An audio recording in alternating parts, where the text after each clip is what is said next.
Welcome to Fantasy Football Today, presented by BetMGM, the sportsbook born in Vegas. I'm Jamie Eisenberg. That's Heath Cummings. That's Robert Turbin. We've got a fun show for you today on Wednesday. Lots to cover. Some players back at practice. We're going to talk about some of the things happening around the NFL and how it might impact your fantasy leagues. What does Tommy DeVito mean for Malik Nabers? How will Mike Evans do in his return? And lots more. We'll do our running back roundtable as we always do, and we'll do start, bench, cut. And of course, we'll answer all of your questions. Send them to us on social media using the hashtag AskFFT. That way we know you're looking for us and we can help you. Let's start with our topics that we're getting to today, gentlemen. The first one's going to be a little bit of trust or bust. So can we trust these guys in some certain situations, or are they going to be busts for your fantasy roster? And Anthony Richardson was an absolute stud last week against the Jets, scoring over 30 fantasy points after he was benched the previous 2 games for Joe Flacco. So can we trust him taking on the Detroit Lions, or is he going to be a bust against a tougher defense? Robert, I'll start with you. Are we trusting or busting on Anthony Richardson? I think we're busting on Anthony Richardson this week against the Detroit Lions. I understand last week he had a big game. He was motivated. He was inspired, trying to prove himself. Plus, he was playing against the Jets, okay? We've got to take that into consideration, all right? The Detroit Lions are a different football team, a much better team defensively, who I think can cause some problems for Anthony Richardson in this matchup. So I'm going bust in this situation. With a player like this in a week when there's 6 teams on a bye, I'm not sure trust has anything to do with it, but I can't sit that upside if I need to go find a replacement off the waiver wire. Richardson's roster rate had fallen all the way to 44%.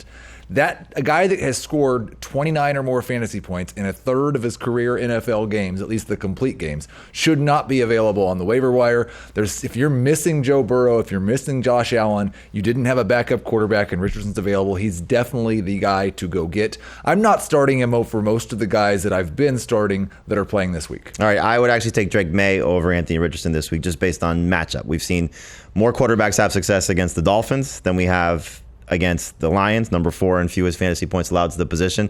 We know both these guys will run a little bit. Actually, if you talk about who's had better running success, it's probably close, just in terms of, May had a 95-yard game on the ground. I just think there's a little bit higher ceiling for him this week if things go the way they should go against their matchups. Obviously, higher ceiling's going to favor Richardson more times than not, but I just don't like this matchup for him taking on Detroit. Hopefully, Alex Anzalone's absence will help Richardson on the ground. All right, next one that we're talking about here is Malik Nabers. So we know that the Giants have a new quarterback. They're benching Daniel Jones coming off their bye week. It's going to be Tommy DeVito taking over, and we saw DeVito have some good moments last season, but what does that mean for Malik Nabers, who has not scored a touchdown since week 3, coming off one of his worst games of the season before their bye week, 10.8 PPR points? Heath, do we trust Malik Nabers, or is he going to be a bust? I'm going to trust Malik Nabers. Listen, last year, Tommy DeVito averaged more yards per pass attempt than Daniel Jones. He averaged more yards passing per game than Daniel Jones. He was bad in terms of taking too many sacks, but he was really just pretty much as good as a passer. We've seen Malik Nabers over the course of the season basically be a top 12 wide receiver on a per game basis. I don't really anticipate DeVito having a big impact on it. And again, we're missing a ton of wide receivers this week. You start Malik Nabers. Yeah, I agree with Heath 100% here. I trust Malik Nabers in this matchup this weekend, although Tommy DeVito is going to be the starting quarterback. I think in some ways that could help Malik Nabers, maybe develop a new relationship there where it may have been a little bit broken with Daniel Jones over the course of the season. And so Malik Nabers, I trust him this week. I like that. Hopefully we can get the best of Malik Nabers. Remember, he was off to such a fantastic start. I don't know how much of that was based on Daniel Jones, just based on Malik Nabers being the stud that he is. And it is a fantastic matchup. We know Tampa Bay has really struggled against opposing wide receivers, so hopefully Nabers comes out and performs like the number 1 fantasy option that we saw early in the season. Next trust or bust that we got is Mike Evans. So he's been out for the last 3 games, last 4 weeks. The Bucs are coming off of their bye week. He is at practice on Wednesday, so we are expecting him to return, and he's returning to face Malik Nabers and the Giants. So, Robert, we know how players coming off of injury, sometimes it takes a game to get back into the flow of things. We're obviously starting Mike Evans, 6 teams on a bye, but are we going to get the best of Mike Evans, or is he going to disappoint us? So are we trusting him, or is he going to be a bust? Oh, we're trusting him all the way. And I have to trust him because he's on my roster, okay? And he's coming back from injury, and I'm excited about it, okay? So I'm trusting Mike Evans 100% to be able to come back and be the Mike Evans that we've known to see all season long and throughout his career. It's a good matchup for him. Baker Mayfield is going to be leaning on him heavily. I think he'll get the workload that he would normally get, similarly to how Christian McCaffrey came back to the 49ers, didn't expect it, but he did get the workload as if he'd been the starter all season long. So I think it'll be the same for Mike Evans. I trust him this week.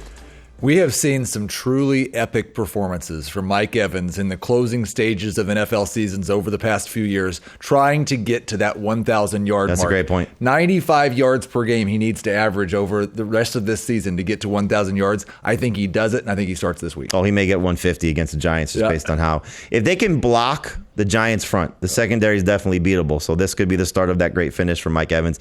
And for Baker Mayfield, he needs Mike Evans back. He did have a bad game last time we saw him. He only has one game this season under 20 fantasy points with Mike Evans on the field. So getting Mike Evans back is a big boost for Baker Mayfield as well. All right, last trust or bust that we have here before we break down the Thursday night game between the Steelers and the Browns is about Deebo Samuel. And Heath, I'm going to come to you because you had some great stuff on our Fantasy Football Today podcast about Deebo Samuel. So he's been frustrating.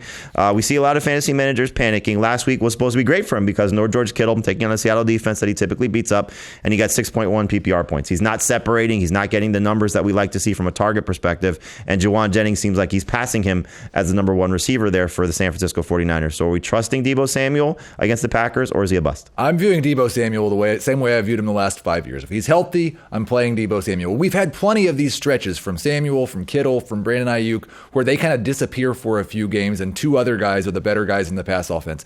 I'm not sure. Deebo hasn't been 100% for a lot of the season. Last week, he played a season-high 87% of the snaps. I think he's okay. For most of the season, he's been right in that 12 fantasy point per game range. He just doesn't score any touchdowns. He has one receiving touchdown on the season. That's not predictive at all. He scores a touchdown this week. He finishes as a top 20 wide receiver.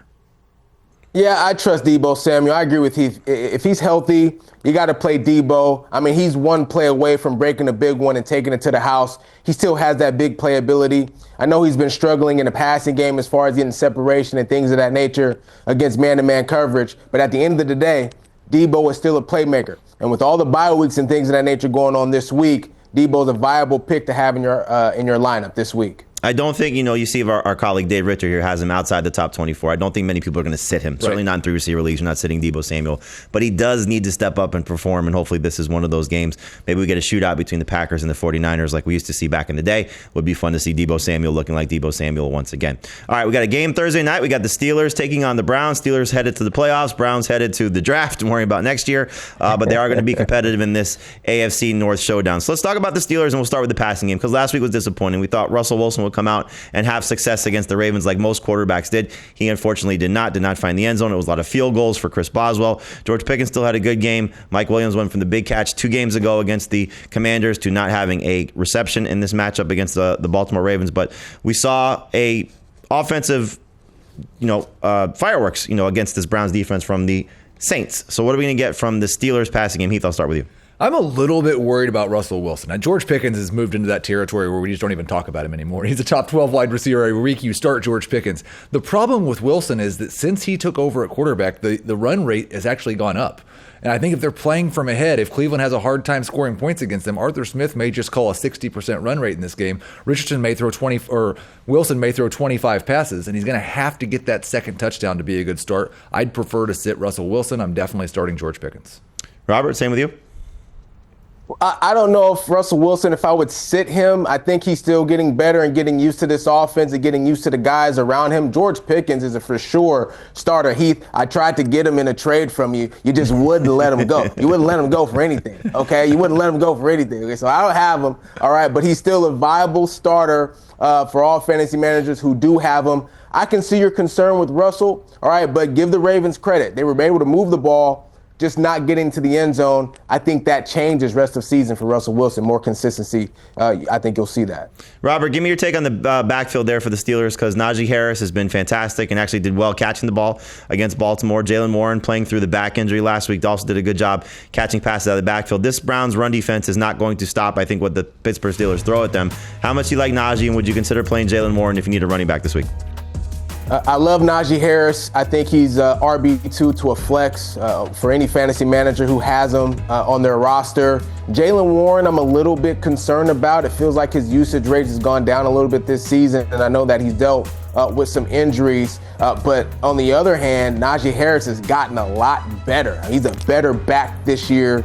than he was last year, and I think that's a little cause of concern for Jaylen Warren as far as opportunities are concerned. Yeah, not just a better back than he was last year, a better back than he's ever been in terms of tackle avoid rate. He's top 5 in the NFL in avoiding tackles. That's something he never did. So I agree with Robert. He's a number 2 running back. Warren is a fine flex this week, and somebody might need to start him as a number 2. You're just going to need him to hit one of those big runs. This is a good defense to hit one of those big runs against. It's amazing what happens when money's on the table and you got to go out and earn that new contract, right? Najee's breaking tackles. He's looking fantastic, looking fresh. Maybe some team will invest in him next season, and hopefully he performs well in that situation as well. But, for this week, you can start him and hopefully start him with confidence. Let's talk about the Browns here, because it's been great for Jameis Winston in some great matchups. But we did see a game 2 games ago for the Browns facing the Chargers defense that's similar to the Steelers, where they shut down opposing passing games. So he did great against the Ravens. He did great last week against the Saints in terms of Jameis. And the receivers have just been eating. So, Robert, when you take a look at this passing game, do you trust Jameis Winston in this matchup against the Steelers? What about Cedric Tillman, Jerry Jeudy, Elijah Moore, David Njoku? Or are they all must starts at this point? Yeah, I think Tillman, Jeudy, not must starts, but definitely guys, if you got guys on a bye week that you put in your starting lineup. The thing about the Browns is this: they may not have an efficient passing game. You can throw Elijah Moore in there as well, but they're going to pass the football. All right, Jameis Winston's going to get a lot of opportunities to drive the football down the field, which is great opportunity then for Jerry Jeudy, who had 26 points last week. By the way, Cedric Tillman and David Njoku, and you can throw Elijah Moore in there as well. He does a good job spreading the football around. So, Jameis Winston, to me, not a must start, but I think the wide receivers, Tillman and Jeudy, I think are viable starts for this week. I think the difficult thing is knowing which of the 2 wide receivers. You mentioned that Chargers game when Jameis didn't have a good fantasy day, threw 3 interceptions. It was really bad, but we still saw in that game 19.5 PPR fantasy points from Tillman, 14.5 PPR fantasy points from Jeudy, and Elijah Moore was the guy who was bad. Last week, Cedric Tillman was the guy who was bad. This week, with 6 teams on a bye, I'm ranking all 3 Browns wide receivers as starters. One of them is going to be bad. I have no idea which one. Yeah, it's just the nature of when you have productive passing games. That's the thing that we see victim. It's been the 49ers case for years, whether it was Ayuk or Deebo or Kittle, somebody not performing well. We see it with the Eagles, where Devontae Smith's a little bit of a slump right now. The Rams guys sometimes tend to fall off, whether it's the 3rd or 4th option, depending on who you're talking about. So hopefully all of these guys get their 8+ targets and all of them get into the 60, 70-yard range. And Jameis, if he doesn't turn the ball over, then we get a disappointing performance. And look, Nick Chubb is somebody that I think a lot of fantasy managers are looking at. We're hoping for some better production last week against the Saints. Unfortunately, you can't trust him against the Steelers. So at best, he's a flex option. So even with 6 teams on a bye, you want to avoid Nick Chubb taking on the Steelers. All right, we got a question to answer from you. Thank you for sending it to us using the hashtag AskFFT. So a couple of tight ends here that are producing at a very high level. David Njoku has been very steady with Jameis Winston, but Will Dissly coming on with the way that Justin Herbert is playing right now. Full PPR. Heath, which tight end do you prefer? If you would have told me that somebody was asking this question in week 12, I would have thought, man, David Njoku's having a terrible year. That's not really the case. Dissly's just been awesome lately, but I'll still start David Njoku. Yeah, I'm going David Njoku here as well. Easy choice with Njoku. Maybe try and see if you can trade Will Dissly while he's hot, and hopefully he stays hot the rest of the season. But David Njoku, as long as Jameis continues to play the way he is, you want to keep him in your lineup. All right, we're going to take a break right now. We come back and get into the roster trends, show you the moves that you made on Tuesday night, how that can impact the waiver roster moves for you on Wednesday. Stay here to Fantasy Football Today.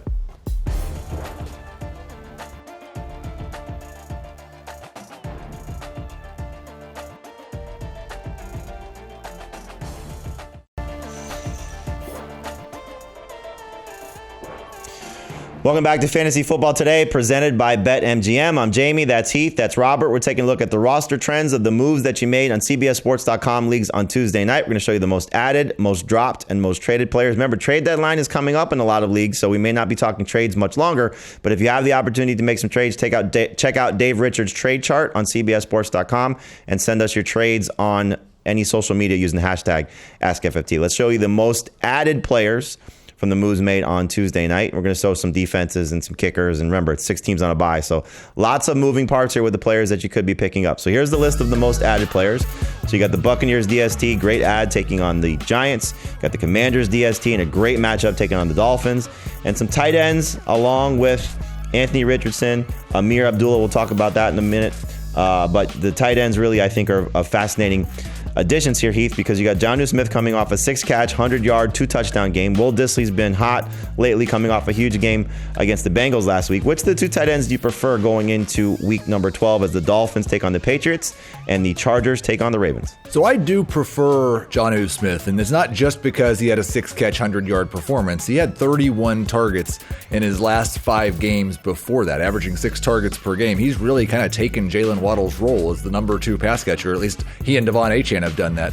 And so I like Jonnu Smith just a little bit, but I'll say that this is a very strange week. I can't ever remember. There are 3 tight ends in my top 12 that were widely available on the waiver wire. Smith, Dissly, and then Luke Schoonmaker also filling in for Jake Ferguson. So I don't want to spend too much on any of these guys. I'm happy with any of the 3 as a starter. Robert, what about you? Which one do you prefer, Dissly or Jonnu Smith? I prefer Jonnu Smith as well. I mean, Dissly's had a good couple weeks. I know him very well from his time in Seattle, but Jonnu Smith has really become a huge part of this Miami Dolphins offense and a huge sort of security blanket for Tua Tagovailoa since he's come back from his concussion. So if I had to trust one of the 2 rest of season, I would go Jonnu Smith. Yeah, I think rest of season I would as well. For this week, though, I actually prefer Dissly just because of the matchup. The Ravens have just been so bad against opposing tight ends. I think Dissly's going to have an opportunity to still be that guy in the seam for Justin Herbert. I love what Jonnu Smith has done, and clearly you see the spike performance that he can give you when he's giving you 100 yards and 2 touchdowns. But it's very similar.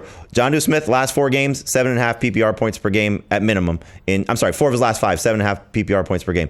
Will Dissly, 8 points in 4 of his last 5. Both guys have games over 16 PPR points per game. It's just identical how they're performing here. So it may be a situation where there could be sustainable rest of season, but for this week, they're great replacement options. When you're down to Kyle Pitts, when you're down in Evan Ingram, when you're down to the Bills guys, they could be great fill-ins and maybe even a flex option if your tight end situation is good, knowing that, again, all the talent that is missing.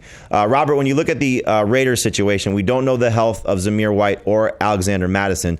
Amir Abdullah, more of a pass catcher than a featured option. They do have Dylan Lobby, the rookie who only has 1 carry for a fumble on the season. If there is no Madison, there is no White. Do you have interest in Abdullah taking on a tough Broncos run defense? Oh, absolutely. I think so, especially because of what he can do in the passing game, like you mentioned. And, he's the running back that's most used to the system in Las Vegas right now also. So I think he'd be a good flex option for this week against Denver. Yeah, it's such a difficult thing when you're going through waivers and you've got 2 different running backs that we really have no idea if they're going to play or not. But if you told me that both Madison and White were out, I would move Abdullah up my rankings quite a bit. I think he'd be right in that Jalen Warren range as a top 30 type running back. And if you are looking at it from who benefits for Abdullah, you'd rather see Madison sit than White sit, because Madison plays, he's going to do similar things in passing out situations. If White plays and Madison is out, then Abdullah has that 3rd down role almost all to himself. And let's face it, the Raiders are probably chasing points. So we could see Abdullah 3 catches, 16 yards and a touchdown against the Dolphins last week. Let's show you the most drop list here on CBSSports.com leagues from Tuesday night. And these are always, interesting with players on a bye, who you're moving on from, who still has the potential to help you. Not a lot on this list, I think, that people are going to look at and say, okay, I need to hold on to these players. Robert, are you surprised that Deontay Johnson just has done nothing for the Ravens? And do you think he'll do anything for Baltimore rest of season? I am shocked. It is really shocking that Deontay Johnson's production has been pretty much 0 for the Ravens this season. Now, they tried to give him the football last week, just didn't work out. I'm shocked to see him on this list, though. He's such a talented player, and he may be a guy that you may need bye weeks, things of that nature. Guys get injured. Deontay Johnson, to me, is a guy that you would want to lean on. I think he'll come along as he gets used to this offense eventually. See, Heath, if you had Deontay Johnson on your team, you could have traded him to Robert and maybe gotten something, better in return. The George Pickens trade, you might have been able to work something out. I wanted Pickens. He wanted the other guy that was associated with the Steelers at one point in time. Yeah, Deontay Johnson, I think it's going to take probably a Zay Flowers injury to see him perform, or maybe a Rashad Bateman injury to see him perform at a high level. So understandably, why fantasy managers are moving on. Let's take a look at the most traded players, CBSSports.com leagues. Again, the trade deadline is potentially this week for some of you. So take a look at some of the players on the move here and the impact of what could happen here. We've talked about this a lot. I'll ask both of you this. Heath, I'll start with you. Isaiah Pacheco, we don't know if he's going to return this week. What happens to Kareem Hunt? And could you start both of them against the Panthers? They're that bad against the run. I think against the Panthers, you might be able to start both of them if Pacheco is back. I would expect it's pretty close to a 50-50 split. The first week Pacheco's back, maybe slightly moves towards 60-40 Pacheco as the season goes on. I will not like either one of these guys as much as we've liked Hunt without Pacheco. Yeah, I think you can start both of these guys this week against Carolina. But again, as the season progresses, Isaiah Pacheco is going to be the lead dog. I do think, though, Kareem Hunt will get his opportunities, particularly in the red zone, goal line area. So I think he's a guy that you could hold on to just in case for those situations. He'll get in the end zone. Yeah, it's going to be interesting to see. And this injury's been tough for guys to come back. You think about Tony Pollard 2 years ago. He said it was week 11 of the 2023 season when he started to feel like himself. Tank Dell, we know, has been sort of hit or miss this season coming off the broken leg. So Pacheco, hopefully he will be fine once he steps back on the field. But the Chiefs may ease him in, knowing how important he is and what he can mean for them to make that third Super Bowl run. So we may not see the best of Isaiah Pacheco. Kareem Hunt may still have some value. CeeDee Lamb was on this list. And Robert, I'll start with you, and then Heath, you could follow. Are we hoping for CeeDee Lamb to finish out the season and still be productive? Or at some point, do you think he shuts it down because he could say the shoulder injury that he suffered 2 weeks ago could be a problem? But obviously, we know it's Cooper Rush and this offense is struggling. So would you be trying to trade for CeeDee Lamb, especially if you can get him cheap? I think that he'll still be productive rest of season. In fact, all right, I'll admit in another league, I was offered CeeDee Lamb for Zay Flowers, and I took the trade, basically. And so there were two other players in it, but that was basically the trade. And I thought to myself, I said, man, am I making a bad decision here? No, I think CeeDee Lamb, he's still the number one target in Dallas. He's still going to get the targets in Dallas.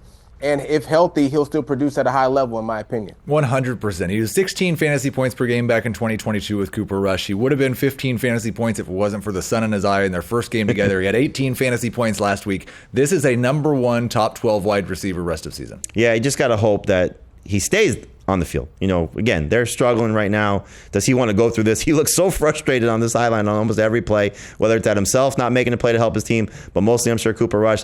I do fear what could happen if Trey Lance does get the opportunity to start, because that may be even worse for CeeDee Lamb based on what we've seen from Cooper Rush. Like he said, he was good with them in 2022. Not frustrated enough to make a music video after the game. Well, okay. Different story, but we'll see how things go for Lamb rest of season. All right, let's answer one of your questions before we take a break here. Thank you again for sending them to us using the hashtag AskFFT. Trade J.K. Dobbins for James Cook in half PPR. Heath, who would you rather have, Dobbins or Cook rest of season? I will take James Cook rest of season. I was very disappointed in his snap share last week, but I still think Cook's the right play. Yeah, this is a tough one, but I got to agree with Heath on this one. James Cook rest of season. Just got to play the health card. Hopefully J.K. Dobbins stays healthy. He has passed his season high in carries for his career, passing what he did in his rookie season, but hopefully James Cook stays healthy as well. I would take Cook also in half PPR. All right, we'll take a break. When we come back, it's time for our running back roundtable. We'll talk about some important discussions at the running back position. We'll talk about some older running backs and can they still be successful. That's next here on Fantasy Football Today.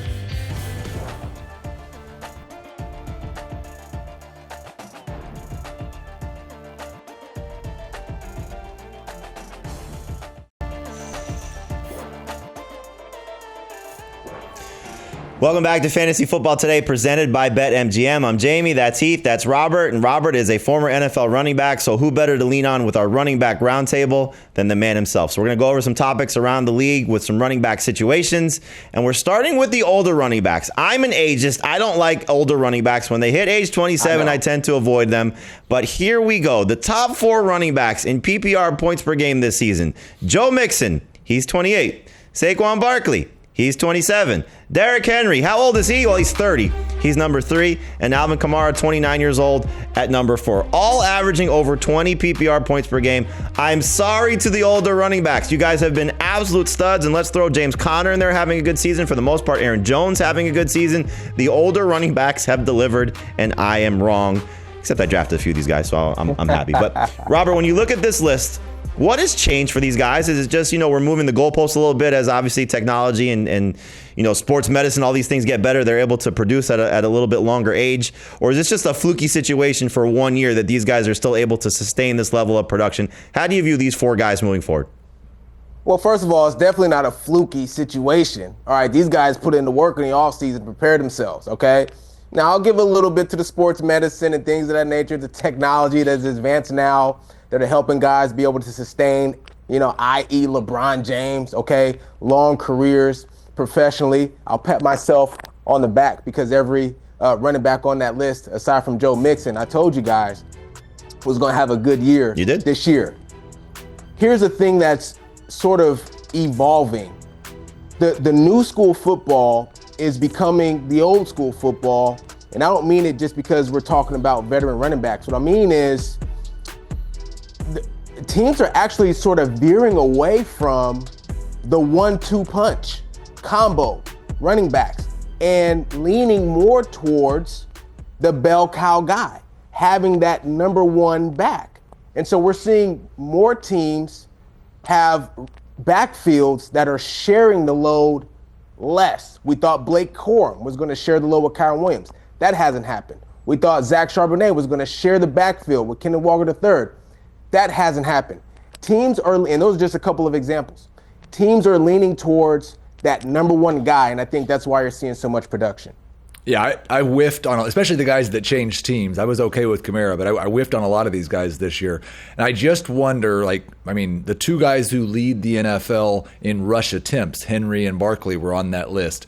Does the advanced age and the increased workload, the lack of sharing, I wonder if that has any impact at all down the stretch. If we see anybody start to break down or start to get tired, or if these guys just push through and prove everybody wrong once again. Hopefully that's the case, because a lot of fantasy managers are winning as a result of the performances from these guys, and might be something we just have to reevaluate next year as some of these older running backs continue to get into this age range. But kudos to Mixon, Barkley, Henry, and Kamara for what they've done this season, hopefully what they will continue to do in the fantasy playoffs. All right, we got two running backs that are in a slump right now, and these are still must-start guys, Aaron Jones and Kyren Williams, and 3 games in a row, almost identical numbers, 11.2 PPR points or less. They haven't scored touchdowns. They just haven't been productive. So, Robert, I'll start with you. Who breaks out of the slump first? You got Jones taking on the Bears and Kyren Williams taking on the Eagles. I think it's, that's a tough one. I think it's probably Aaron Jones against the Bears. They just haven't been a good team. That's what you said, right? The Vikings are playing the Bears? Yep. I got that correct? Mm-hmm. Yeah, I think the Bears just have broken down defensively a little bit, really since the Hail Mary. So I think Aaron Jones is going to break out. Now, he has dealt with that injury to his rib, and so that concerns me a little bit. The guy that's been a little bit more consistent over the course of the season, in my opinion, is Kyren Williams, and I think that the Rams like to lean on their run game a little bit more than the Vikings do. But I think at this particular week, I'd go with Aaron Jones. I do agree that I like the matchup better for Jones this week. I think the things for me that are in Kyren's favor is his problem's mostly just that he went a few weeks without scoring a touchdown. Now, earlier in the season, he was scoring 2 touchdowns every week. I think the touchdowns come back for him, and he'll be fine. One of the points Robert made was these teams going away from the committee. We kind of seen the Vikings go the opposite direction since Jones suffered this injury, and there were 10 rush attempts for Cam Akers last week. If Aaron Jones is 100% healthy, Cam Akers shouldn't be running the ball 10 times. So I'm a little bit worried that Jones is maybe not a feature back like Kyren Williams is. I'd rather start him this week. I would rather start Kyren. I don't really love both by comparison. I think if this was not 6 teams on a bye, we had a full complement of our guys, we'd see these guys, at least for me, outside the top 24, just based on matchup and what we've seen recently from their performances. But I do believe that Kyren Williams, just because of health, a little bit safer this week. But hopefully both these guys can break out of their slump, maybe just finding the end zone and helping that number go up a little bit north of 11.2 PPR points per game. All right, we got Jonathon Brooks. He's going to return for this week. That's what Dave Canales said on Wednesday. Chuba Hubbard has been fantastic. This is a brutal matchup for both of these guys as they take on the Kansas City Chiefs. So, Robert, we've talked about this a lot. We've expected Brooks to return over the last several weeks, but this is the week. Miles Sanders is out with the foot injury. What do we expect from Hubbard? What do we expect from Brooks? And can you trust any of them taking on the Chiefs? Well, I think you can trust Hubbard. I mean, Hubbard's been as consistent as can be, as all the running backs in the NFL. Hubbard's been consistent all season long. So you can still trust him even with the tough matchup. As it pertains to Jonathon Brooks, I think he'll get somewhere between, 6 to 9, maybe 10 carries in this football game, maybe a couple passes thrown to him. But make no mistake about it, I think the bell cow guy right now is still going to be Chuba Hubbard. But it will change, all right, if Jonathon Brooks is able to break one big or do something explosive, then it's time to get concerned about Chuba Hubbard. Yeah, and I think what we saw for a stretch this season was Miles Sanders, before he got hurt, really being pretty active in the passing game. He had a game with 7 targets, another game with 4. I wonder if we see Hubbard maybe take that work from Sanders and Brooks take some of the between the tackles stuff, maybe between the 20s. I'm still starting Chuba Hubbard as a number 2 running back this week. I still want to roster Jonathon Brooks if I can, and I think Robert's right. We're going to have to see him break a big run or two. This is probably not the week for that against the Kansas City Chiefs. I do worry, though, if Robert's numbers are right, where we're seeing maybe 10 carries for Jonathon Brooks against the Chiefs, if the Panthers are behind, that could be bad for Hubbard because I think he needs to dominate touches in this type of matchup to still be successful and still work in the passing game. So if he's losing passing downs working, he's losing maybe 10 carries. To me, he's a sit. So I barely have him as number 2 running back. Again, if this was where everybody's healthy, I would try to avoid him if you can because the matchup is just so bad. But we'll see if he coming off the bye, fresh legs. Hopefully all those things work together. Unfortunately for Hubbard, his best games have come more with Andy Dalton, but he did come off a good game last week against the Giants with Bryce Young under center. All right, last topic we have here for the running back roundtable is the Bears, because we saw a change in coordinator. Thomas Brown took over play calling duties instead of Shane Waldron, and we saw a little bit more of a shift in favor of Roschon Johnson, played a season-high snaps, and DeAndre Swift saw his snap count to the lowest that it's been since week 3. Both guys still scored touchdowns. Swift was still the better of the two.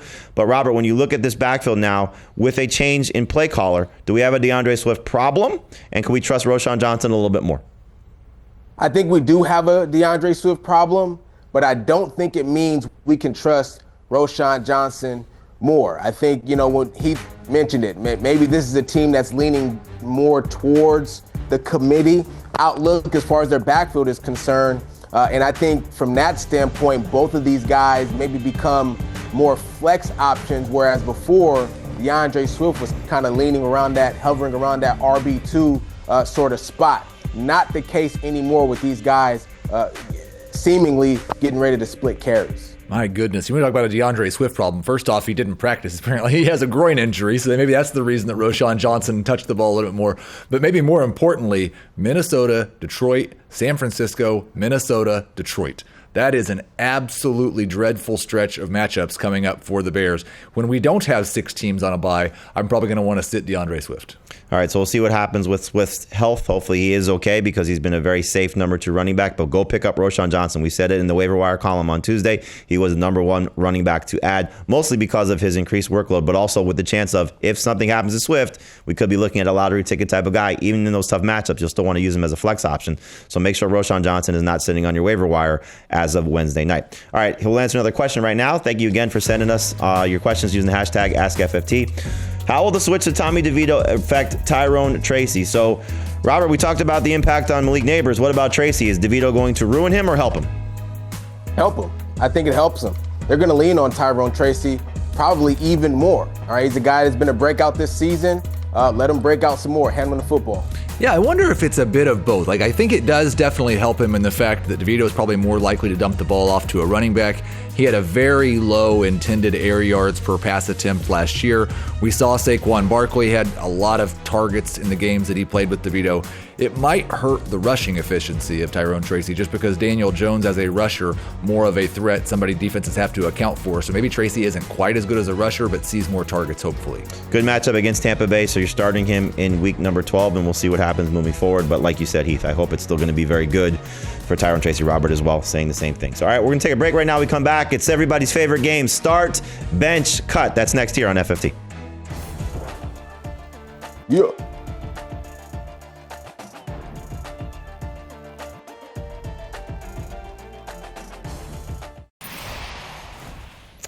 Welcome back to Fantasy Football Today, presented by BetMGM. It's everybody's favorite game, start, bench, cut. I give the guys 3 players. They're going to say who should be in their lineup, who should be on their bench, and who should be back on the waiver wire. Obviously, that's not going to be the case with all 3 of these guys. I got to make it a little tough, but that's the nature of the game, start, bench, cut. So let's start with the quarterbacks here that we got. Trio of quarterbacks of Justin Herbert, Jared Goff, and Baker Mayfield. Heath, who you starting? Who you sitting? Who you cutting? Always the disclaimer, all 3 of these guys are top 12 in my rankings this week. I am starting Baker Mayfield. He's been a top 3 fantasy quarterback all season long. He's facing the Giants. He's got Mike Evans back. You said he's only had 1 game under 20 fantasy points with Mike Evans. Start Baker Mayfield. I will bench... I'm going to bench Justin Herbert. I like Goff more than Herbert this week, but I'm going to bench Herbert because I hate Goff's schedule in the fantasy playoffs. So start Mayfield, bench Herbert, cut Goff. Boy, this is tough right here, fellas. All right. I'm going to have to agree on Heath just because he's the expert and I'm not. No, but Baker's been exceptional all season long with his targets, without his targets. He's still been producing at a high level. The thing that I like about Herbert is how much he's just gotten better with each week with Jim Harbaugh as his head coach. So that improvement, Lat McConkey coming on, Will Dissly we talked about in the show, I'm going to sit him on my bench. And I really, really, really love Jared Goff. I mean, I love Jared Goff. But I'm going to have to cut him in this situation. It's so funny that Jared Goff is in the discussion to be the NFL MVP, and we're cutting him. We are cutting him, but that's the difference between fantasy and reality. I'm actually going to start Justin Herbert because great matchup against Baltimore. It's the Harbaugh Bowl, baby. I mean, we're going to see him go out and take apart that terrible defense of Baltimore. He's on fire right now, so Justin Herbert's going to be my starter. I'm going to sit Baker Mayfield because I do want to see what he looks like with Mike Evans back on the field, and the schedule is amazing moving forward. Jared Goff, I think, just has a little bit lower ceiling. So unfortunately, he's going to be the one that gets cut, and everybody in our leagues is going to be running to the waiver wire to pick up Jared Goff to hopefully lead him to a fantasy championship. Let's go now to a trio of wide receivers. We got CeeDee Lamb, Tyreek Hill, DK Metcalf. So Lamb still been productive. Again, if the sun wasn't in his eyes 2 games ago, we may not even have any concerns about him. Tyreek Hill finally finds the end zone last week, first time in what seemed like forever with Tua Tagovailoa. And DK Metcalf returned from a 2-game absence with a knee injury. Did not play great, did not play horrible, but all 3 of these guys have some question marks moving forward. So Robert, I'll start with you. Start, bench, cut. CeeDee Lamb, Tyreek Hill, DK Metcalf. Yeah, this is another hard one, man. You came with some heat today, Jamie. I tried. I'm going to go straight left to right. I'm going to start CeeDee Lamb. You know, I still trust him with Cooper Rush being the starting quarterback. Tyreek Hill is going to be on my bench because I feel like the Miami Dolphins are really starting to find something, and they're coming along, and we might see the Tyreek Hill that we've always seen. You know, Seattle's my team. I love DK Metcalf. He's a friend of mine. Okay, so I hope he doesn't watch this episode, but I'm going to have to cut him. There's just too much inconsistency with the Seahawks offense. Yeah, I mean, the tough decision this week for me is between starting Lamb or Metcalf, but I do think I want to have Tyreek Hill on my bench, so I will start CeeDee Lamb, I will bench Tyreek Hill, I will cut DK Metcalf. All right, just so production knows, mark the tape, 1:45 p.m. Eastern on Wednesday. Robert said he's cutting his friend DK Metcalf. Send that off to Seattle, and we get some viral videos here.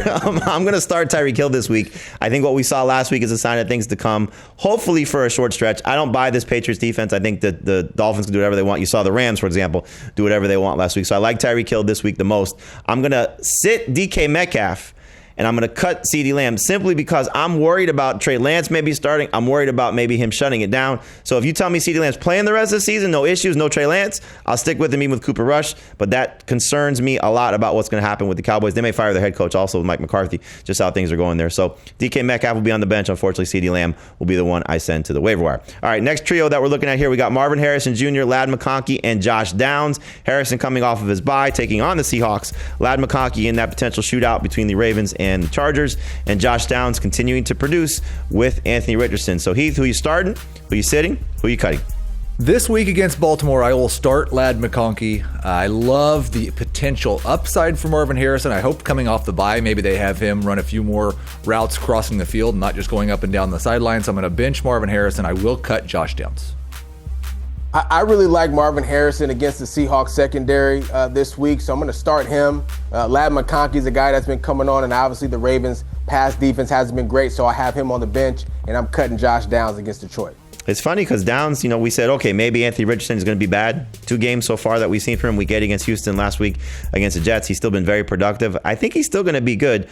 The only reason I'm going to cut Josh Downs is because his bye week is still coming up. So the other 2 guys have already passed their bye week. So I'm going to start Marvin Harrison this week. I'm going to sit Ladd McConkey, and I'm going to cut Josh Downs, even though I have Downs ranked the highest of this group for week 12 alone. But again, just moving forward, he has their bye week still coming up. The Colts do. So I'm going to cut him just based on working this out if we were going to play it out rest of the way. All right, got 3 tight ends here to start. Bench cut: Dallas Goedert, Mark Andrews, and Zach Ertz. Goedert was good last week, in terms of targets, 5 for 51 for the Eagles. Mark Andrews coming off a disappointing game against the Steelers. Hopefully bounces back this week, but we'll see what happens with Isaiah Likely back again. And Zach Ertz was awesome in the revenge game against the Eagles, and we'll see what happens with him moving forward, taking on the Dallas Cowboys this week. So Robert, you're up first. Start, bench, cut: Goedert, Andrews, Ertz. Yeah, give me Zach Ertz. Give me the veteran. Give me the old man, Jamie. That's right. He's starting in my lineup. Zach Ertz, I love what he's been able to do this season. Some ups and downs like all the tight ends across the league, but I like Zach Ertz. Mark Andrews is going to go to my bench. I mean, how can he not have Mark Andrews if he's available? And Dallas Goedert, I'm going to cut him. Yeah, I agree 100%. It makes no sense at all that Zach Ertz is performing like he is at this stage of his career and that Mark Andrews is performing like he is. whenever Isaiah Likely is healthy, but we just saw it. Likely came back last week. Andrews got 3 targets. I'm going to start Zach Ertz. I'm going to bench Mark Andrews, and I'm going to cut Dallas Goedert. Yeah, I think that's the right way to go. Again, just factoring in, playing this out, you still got the bye week for the Commanders, but and still for the Ravens also. So I guess that really is a moot point. But I thought Ben Sinnott was going to have a huge role for the Commanders as the season went on. Zach Ertz just said, young man, you're going to stay on the bench, and I'm going to continue to produce. So great 2-point conversion last week for Zach Ertz. He looked great connecting with Jaden Daniels, and the best matchup for him this week is of these 3 guys is for Zach Ertz. All right, we're going to take a break, but before we do, we're going to answer one of your questions, and then it's going to be all your questions rest of way. 12-team standard league, start 2 wide receivers and a flex. Tank Dell, Quentin Johnston, Christian Watson, or Nick Westbrook-Akine. So, Heath, who are the 3 receivers that you're starting here? Dell, Johnston, Watson, and Akine. I think Westbrook-Akine is a really nice guy to have if you don't have 3 guys like Dell, Quentin Johnston, and Christian Watson this week. I'll start those 3. I'll sit Westbrook. Yeah, I agree 100% on that one, Jamie. I think that's the right way to go, although Westbrook-Akine does have 5 touchdowns in his last 6 games, but it's just too tough to trust with him moving forward, at least for week number 12. All right, we take a break. Again, it's all your questions rest of the way here on Fantasy Football Today.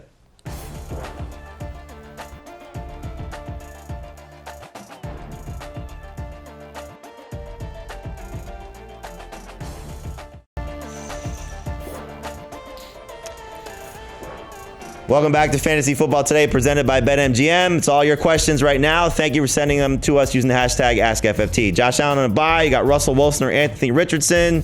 Heath, you're up first. I think I'm going to be on an island here, but I'm going with Anthony Richardson. I'm going Russell Wilson. I'm going Russell Wilson also, but keep an eye on the weather in Cleveland. That could impact how you view that game. Next question. Big question. Week 12. Start Isaiah Pacheco or Kareem Hunt. Again, we don't know if Pacheco is going to return, but let's just say he does. So, Robert, you got the choice of both Chiefs running backs. Who are you going with? I'm still going with Kareem Hunt in week 12, even if Pacheco's playing. 100% agree. I would too. I just think he's going to get more of the high-level opportunities, and they ease Pacheco back in his first game. Next question.